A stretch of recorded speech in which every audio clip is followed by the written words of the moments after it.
Were you your own manager throughout your career?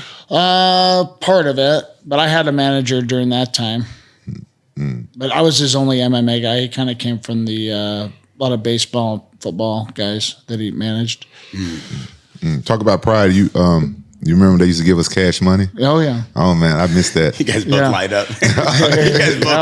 Oh yeah. No, that's why I say I relate myself to a stripper, because when I first started fighting in Pride, I was thinking I was only going to do it for a year because I had just finished wrestling, and I was going to go to chiropractic school. Actually, I was accepted, then put it off for 4 years, but then I started fighting. So then I was like, well, I'll fight and make some money for about a year.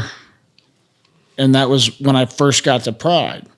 And then they paid you in cash, and I'm like, man, that cash is kind of hard to walk away from. So I'm like a stripper that thinks she's only going to do it for a year, and she's still doing it when she's 46. That was me.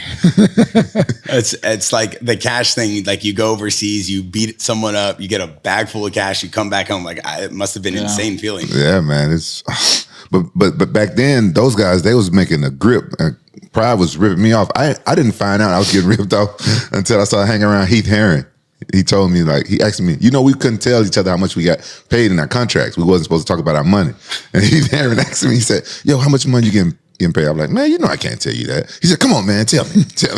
And I told him, like, you getting fucked. I was like, I was like, how much you getting paid? He said, I can't tell you.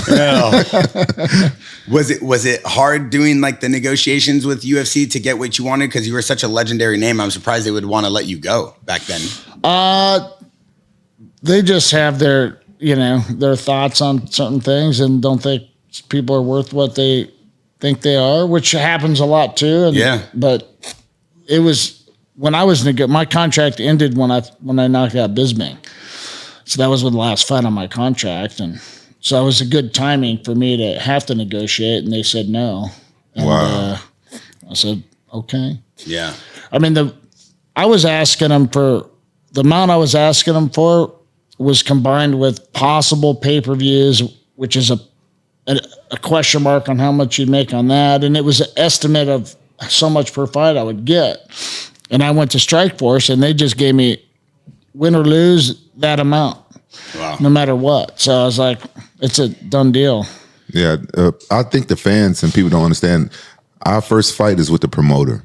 They always want to get you for the cheapest they can get you, and we want the most that we can get. Yeah, of course. Without you guys, there's no fight. Right. Yeah. Without you guys, there is no pay-per-view. Right. And you guys had the most legendary names back then. Now, I don't think too many of these guys can demand that type of money since there's so many names and so many fights. But back then, like, if you guys were fighting, I mean, the world stopped for the night, everybody watched. You guys were setting precedent and building the entire empire for them.